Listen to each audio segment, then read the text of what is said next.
mayamna nungsibiduna ibokki funga waribu like amadi subscribe tawbiramo. Channel asigi maikaidagi mayambu taramna ukjari. Ibokki funga warina ngasi puduna laksari Maharanigi THAWAI AMADI SHATHIBI MINAINUPI. Thaina mamangaida maitai leibakta bogdon kauba ina kaira khutngraba ahal ama leirami. Mahak adu lawyam su yamna charami, sanna bandop su yamna laurami, hingol sambal su yamna chaurami, yamna su marang kaina awat apa leitana ingna chikna palami. Matam adu Gauriya dharma yak lauba matamne. Maitaygi ina khunba yumda thakhandaba mi changba yanaramde. Mangon ukhong tendagi hena lansinnaramde. Ahal adugi hingkol adu yompak thangjau paiduna napi phanaba amadi hingsang thanaba morok makhong sumnanaba haiduna Shathibi lairabi nupi ama thamami. Asomdana leibak adugi ningthogi machanupa Rajkumar ado sadanba chatlami. Asum lakpana leibak ama yoksilaklami. Numita silaktuna khungang amada sangduna yarekfam thirami. Manak adwaida yum ama leiba thingnaduna Rajkumar aduna asum lakpana yum adugi manak yoksilaklami. Kaurai yum asibu kana leibage mapalda amta thokpirao. Amukasu kaurai yum asibu kana leibage mapalda amukta thokpirao hairami. Maduda yum adudagi hanubi ama thoklaklami. Aduga hanubi aduna hairaklami, nupa macha nangbu kanano kaidauba lakpano hairakpada Rajkumar aduna asingba wafam punamak tamami. Maduda hanubi aduna magi parichoisu hairai. Ibungo ibensu leibak asigi kunungi malini oi. Aduna haikol leikol ising chaiba makhong somba nungtigi chatlibani hairami. Hayengdi ningthaugi machanupi ibema Rajkumarigi mapok numit tai. Aduna isu ibenga loinana kunung karusi haiduna hairami. Nongalakpaga masu maben kunung maikai pangkhre. Laibakta tamba haibasi khetpa yaba pot nate.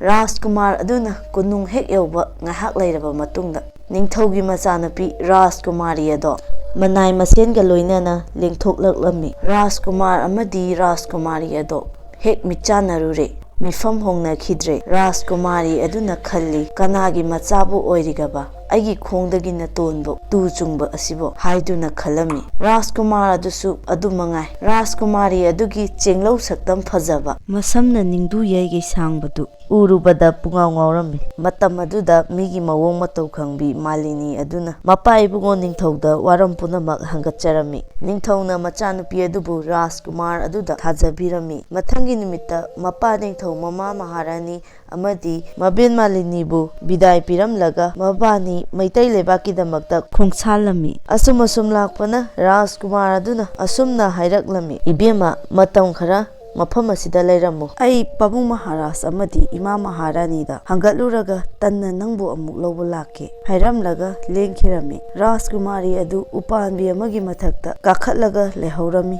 Mathangi ayukta upanbi adugi manakta leiriba pukhri adudagi morok ising chainaba haiduna bogdona chegagi chapu ama piraga Shathibi lairaba nupi aduda ising so ucho haiduna tharaklami. Lairabi nupi aduna pukhri adudagi ising adu soklaga chapu adu leiraida hek thambaga u mathak aduda leiriba Rajkumari adugi chapu aduda Rajkumari adugi mami ado hek tai. Aduda Shathibi lairabi nupi aduna aigi sakse asu yam phajabra asina su lairabi minainubi oibasidi haiduna chapu adu pop haidana thugairami. Aduga halaklami. Lairabi Shathibi nupi aduna bogdongi mayumda chapuga yaudabida lakpaduda bogdonna asumna hanglai.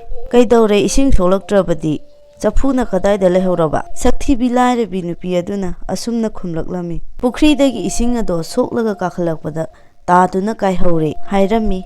Aduda mapu aduna amuk ising sokluro haiduna chapu ama amuk pibira ami. Adusu hanagi adumaina ising do soklaga pukhalakpada Rajkumarigi saktamdo adum taduna leire. Amuksu lairabi Shathibi nupi aduna aigi sak asina asu yam phajaraga lairabi minainubi oiba hongnade haiduna amukasu thugairami chapu adubu.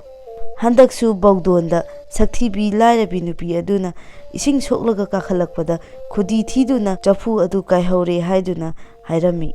Mamai thangda bogdon aduna chapu ama amu puthoraktuna pirami. Madu puraga amuk laklami. ꯍꯥꯟꯅꯒꯤ ꯑꯗꯨꯃꯥꯏꯅ ꯑꯃꯨꯛ ꯏꯁꯤꯡ ꯁꯣꯛꯂꯒ ꯂꯩꯔꯥꯏ ꯑꯗꯨꯒꯤ ꯃꯊꯛꯇ ꯆꯐꯨ ꯑꯗꯨ ꯍꯦꯛ ꯊꯝꯕꯒ ꯑꯃꯨꯛꯁꯨ ꯔꯥꯖꯀꯨꯃꯥꯔꯤ ꯑꯗꯨꯒꯤ ꯃꯃꯤ ꯑꯗꯨ ꯇꯥꯗꯨꯅ ꯂꯩꯔꯝꯃꯤ꯫ ꯑꯗꯨꯗꯁꯨ ꯑꯩꯒꯤ ꯁꯛꯁꯤꯅ ꯑꯁꯨꯛ ꯌꯥꯝꯅ ꯐꯖꯕꯁꯤꯅ ꯂꯥꯏꯔꯕꯤ ꯃꯤꯅꯥꯏꯅꯨꯕꯤ ꯑꯣꯏꯕ ꯍꯥꯏꯗꯨꯅ ꯆꯐꯨ ꯑꯗꯨꯕꯨ ꯑꯃꯨꯛꯀ ꯊꯥꯗꯔꯝꯃꯤ꯫ ꯑꯗꯨꯕꯨ ꯆꯐꯨ ꯑꯗꯨꯗꯤ ꯀꯥꯏꯌꯨ ꯍꯥꯏꯕ ꯌꯥꯗ꯭ꯔꯦ꯫ ꯃꯃꯩꯊꯪꯗꯗꯤ ꯃꯥꯒꯤ ꯃꯁꯛ ꯑꯊꯤꯕꯗꯣ ꯑꯗꯨ ꯑꯣꯏꯅ ꯇꯥꯔꯛꯂꯝꯃꯤ ꯆꯐꯨ ꯑꯗꯨꯗ꯫ ꯃꯗꯨꯗ ꯀꯅꯥ ꯀꯅꯥ ꯂꯩꯒꯦ ꯍꯥꯏꯗꯨꯅ ꯃꯊꯛꯇ ꯌꯦꯡꯈꯠꯂꯛꯄꯗ ꯉꯁꯥꯏ ꯃꯈꯩ ꯃꯥꯒꯤ ꯃꯇꯧ ꯌꯦꯡꯗꯨꯅ ꯂꯩꯔꯤꯕ ꯔꯥꯖꯀꯨꯃꯥꯔꯤ ꯑꯗꯨꯅ ꯌꯦꯡꯗꯨꯅ ꯂꯩꯔꯝꯕ ꯑꯗꯨ ꯃꯥꯅ ꯎꯔꯝꯃꯤ꯫ ꯃꯗꯨꯗ ꯂꯥꯏꯔꯕꯤ ꯅꯨꯄꯤ ꯑꯗꯨꯅ "ꯏꯕꯦꯝꯃ, ꯅꯪꯕꯨ ꯎ ꯃꯊꯛ ꯑꯗꯨꯗ ꯀꯔꯤ ꯇꯧꯔꯝꯃꯤꯕꯅꯣ?" ꯍꯪꯂꯛꯂꯝꯃꯤ꯫ ꯑꯗꯨꯗ ꯔꯥꯖꯀꯨꯃꯥꯔꯤ ꯑꯗꯨꯅ ꯋꯥꯔꯝ ꯄꯨꯝꯅꯃꯛ ꯇꯝꯂꯕꯗ ꯁꯛꯊꯤꯕꯤ ꯂꯥꯏꯔꯕꯤ ꯅꯨꯄꯤ ꯑꯗꯨꯅ ꯈꯜꯂꯛꯏ ꯋꯥꯅ ꯂꯩꯒꯗꯕꯒꯤ ꯁꯔꯨꯛ ꯔꯥꯖꯀꯨꯃꯥꯔꯤ ꯑꯁꯦ ꯍꯥꯠꯇꯣꯛꯇꯨꯅ ꯃꯍꯥꯔꯥꯅꯤ ꯑꯣꯏꯔꯒ ꯅꯨꯡꯉꯥꯏꯅ ꯂꯩꯊꯣꯛꯀꯦ ꯈꯟꯗꯨꯅ ꯑꯁꯨꯝꯅ ꯍꯥꯏꯔꯛꯏ꯫ "ꯏꯕꯦꯝꯃ, ꯅꯪꯕꯨ ꯄꯥꯟ ꯅꯥꯒ ꯌꯥꯎꯔꯛꯄ꯭ꯔꯣ?" ꯍꯥꯏꯕ ꯑꯗꯨꯗ ꯔꯥꯖꯀꯨꯃꯥꯔꯤ ꯑꯗꯨꯅ "ꯏꯆꯦ, ꯌꯥꯎꯖꯔꯛꯑꯦ" ꯍꯥꯏꯗꯨꯅ ꯈꯨꯝꯂꯛꯂꯝꯃꯤ꯫ ꯃꯗꯨꯗ ꯂꯥꯏꯔꯕꯤ ꯁꯛꯊꯤꯕꯤ ꯅꯨꯄꯤ ꯑꯗꯨꯅ "ꯃꯇꯞ ꯑꯃꯠꯇ ꯆꯥꯖꯒꯦ" ꯍꯥꯏꯕ ꯑꯗꯨꯗ ꯔꯥꯖꯀꯨꯃꯥꯔꯤ ꯑꯗꯨꯅ "ꯏꯆꯦ, ꯍꯨꯟꯊꯔꯛꯀꯦ ꯑꯣ." ꯃꯗꯨꯗ ꯁꯛꯊꯤꯕꯤ ꯂꯥꯏꯔꯕꯤ ꯅꯨꯄꯤ ꯑꯗꯨꯅ ꯈꯨꯝꯂꯛꯂꯝꯃꯤ, "ꯍꯨꯟꯊꯔꯛꯄꯗꯨꯗꯤ ꯆꯥꯅꯤꯡꯗꯦ, ꯅꯪꯒꯤ ꯁꯝꯂꯥꯡ ꯐꯖꯕ ꯑꯗꯨꯗ ꯀꯤꯔꯒ ꯊꯥꯗꯔꯛꯑꯣ." ꯑꯁꯨꯝꯅ ꯍꯥꯏꯔꯛꯄꯗꯨꯗ ꯔꯥꯖꯀꯨꯃꯥꯔꯤ ꯑꯗꯨꯅ ꯃꯥꯒꯤ ꯁꯝꯂꯥꯡ ꯐꯖꯕ ꯑꯗꯨꯗ ꯄꯅꯥ ꯑꯗꯨꯕꯨ ꯀꯤꯗꯨꯅ ꯍꯨꯟꯊꯕꯤꯔꯝꯃꯤ꯫ ꯂꯥꯏꯔꯕꯤ ꯁꯛꯊꯤꯕꯤ ꯅꯨꯄꯤ ꯑꯗꯨꯅ ꯇꯟꯖꯥ ꯆꯥꯔꯦ ꯈꯟꯗꯨꯅ ꯃꯁꯝ ꯑꯗꯨ ꯈꯨꯗꯥꯡꯗ ꯌꯦꯠꯂꯒ ꯆꯤꯡꯊꯔꯛꯂꯝꯃꯤ꯫ ꯃꯗꯨꯗꯒꯤ ꯃꯕꯨꯛꯆꯦꯜ ꯁꯦꯞꯄꯤ ꯂꯥꯏꯔꯕꯤ ꯁꯛꯊꯤꯕꯤ ꯃꯤꯅꯥꯏꯅꯨꯄꯤ ꯑꯗꯨꯅ ꯔꯥꯖꯀꯨꯃꯥꯔꯤ ꯑꯗꯣ ꯁꯥ ꯉꯥ ꯍꯥꯠꯄꯗꯧꯅ ꯃꯉꯛ ꯂꯩꯊꯦꯛꯇꯨꯅ ꯍꯥꯠꯇꯣꯛꯄꯤꯔꯝꯃꯤ꯫ ꯑꯗꯨꯒ ꯔꯥꯖꯀꯨꯃꯥꯔꯤ ꯑꯗꯣ ꯄꯨꯈ꯭ꯔꯤ ꯑꯗꯨꯗ ꯅꯝꯁꯤꯟꯈꯤꯔꯝꯃꯤ꯫ ꯃꯊꯪꯒꯤ ꯅꯨꯃꯤꯠꯇ ꯔꯥꯖꯀꯨꯃꯥꯔꯗꯣ ꯕꯖꯩ ꯕꯦꯡꯒꯨꯟ ꯈꯣꯡꯗꯨꯅ ꯔꯥꯖꯀꯨꯃꯥꯔꯤ ꯑꯗꯨꯕꯨ ꯂꯧꯕ ꯂꯥꯛꯂꯝꯃꯤ꯫ ꯎꯄꯥꯟꯕꯤ ꯃꯊꯛ ꯑꯗꯨꯗ ꯂꯩꯔꯤꯕ ꯋꯥꯈꯜ ꯅꯨꯡꯉꯥꯏꯅ ꯐꯝꯃꯤꯕ ꯁꯛꯊꯤꯕꯤ ꯂꯥꯏꯔꯕꯤ ꯅꯨꯄꯤ ꯑꯗꯨꯅ ꯁꯥꯗꯨꯅ ꯂꯩꯔꯤꯕ ꯔꯥꯖꯀꯨꯃꯥꯔꯤ ꯑꯗꯨꯗ ꯑꯁꯨꯝꯅ ꯍꯪꯂꯛꯂꯝꯃꯤ, "ꯏꯕꯦꯝꯃ, ꯅꯪꯒꯤ ꯅꯁꯝ ꯑꯗꯨ ꯌꯥꯝꯅ ꯁꯥꯡꯕꯗꯣ ꯀꯗꯥꯏꯗ ꯆꯠꯈ꯭ꯔꯦ?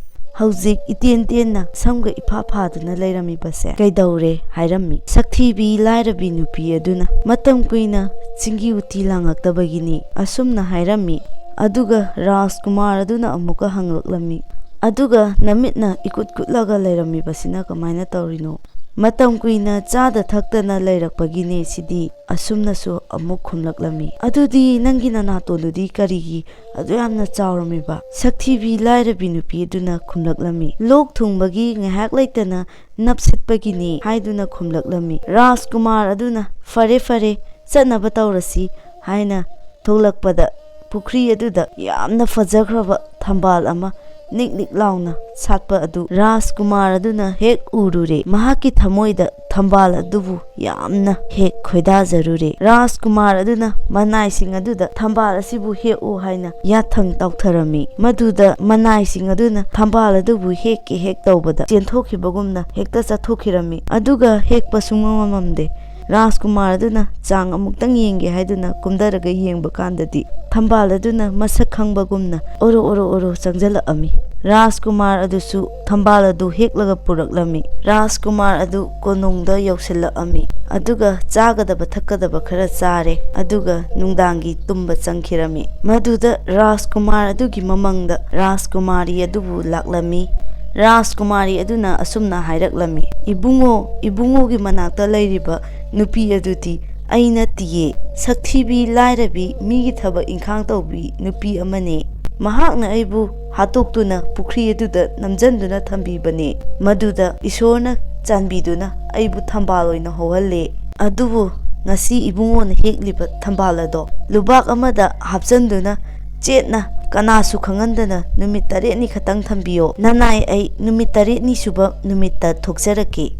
ꯑꯁꯨꯝꯅ ꯔꯥꯖꯀꯨꯃꯥꯔ ꯑꯗꯨꯒꯤ ꯃꯃꯪꯗ ꯔꯥꯖꯀꯨꯃꯥꯔꯤ ꯑꯗꯨꯅ ꯍꯥꯏꯔꯝꯃꯤ꯫ ꯅꯣꯡꯉꯥꯜꯂꯦ꯫ ꯔꯥꯖꯀꯨꯃꯥꯔ ꯑꯗꯨꯅ ꯃꯍꯥꯛꯀꯤ ꯃꯃꯪꯗ ꯎꯔꯤꯕ ꯈꯨꯗꯤꯡꯃꯛ ꯔꯥꯖꯀꯨꯃꯥꯔꯤ ꯑꯗꯨꯅ ꯍꯥꯏꯔꯝꯕꯒ ꯆꯞ ꯃꯥꯟꯅꯅ ꯃꯥꯅ ꯂꯣꯏꯅ ꯇꯧꯔꯝꯃꯤ꯫ ꯑꯗꯨꯒ ꯅꯣꯡꯃ ꯂꯦꯟꯈꯤ꯫ ꯅꯤꯅꯤ, ꯍꯨꯝꯅꯤ, ꯃꯔꯤꯅꯤ, ꯃꯉꯥꯅꯤ, ꯇꯔꯨꯛꯅꯤ, 8ꯅꯤ ꯁꯨꯕ ꯅꯨꯃꯤꯠꯇꯗꯤ ꯔꯥꯖꯀꯨꯃꯥꯔꯤ ꯑꯗꯣ ꯂꯨꯕꯥꯛ ꯑꯗꯨꯗꯒꯤ ꯊꯣꯛꯂꯛꯂꯝꯃꯤ꯫ ꯃꯗꯨꯗꯒꯤ ꯔꯥꯖꯀꯨꯃꯥꯔ ꯑꯗꯣ ꯁꯥꯎꯕꯅ ꯃꯩ ꯍꯧꯔꯦ꯫ ꯑꯁꯨꯝꯅ ꯔꯥꯖꯀꯨꯃꯥꯔ ꯑꯗꯨꯅ ꯁꯛꯊꯤꯕꯤ ꯂꯥꯏꯔꯕꯤ ꯃꯤꯒꯤ ꯊꯕꯛ ꯏꯪꯈꯥꯡ ꯁꯨꯕꯤ ꯅꯨꯄꯤ ꯑꯗꯣ ꯆꯩꯔꯥꯛ ꯄꯤꯔꯝꯃꯤ꯫ ꯃꯗꯨꯗꯤ ꯅꯣꯡꯃꯅ ꯃꯊꯨꯟꯗ ꯇꯤꯀꯤ ꯆꯨ, ꯅꯣꯡꯃꯅ ꯃꯈꯣꯡꯗ ꯇꯤꯀꯤ ꯆꯨ, nongmana mamaida tikichu, nongmana makhutta, nongmana managanda, nongmana mathabakta. Tikina masa punamak chuduna hatokpirami. Asumna Rajkumar amadi Rajkumari ado yamna ingna chikna macha masu poktuna yamna nungaina pankhirami.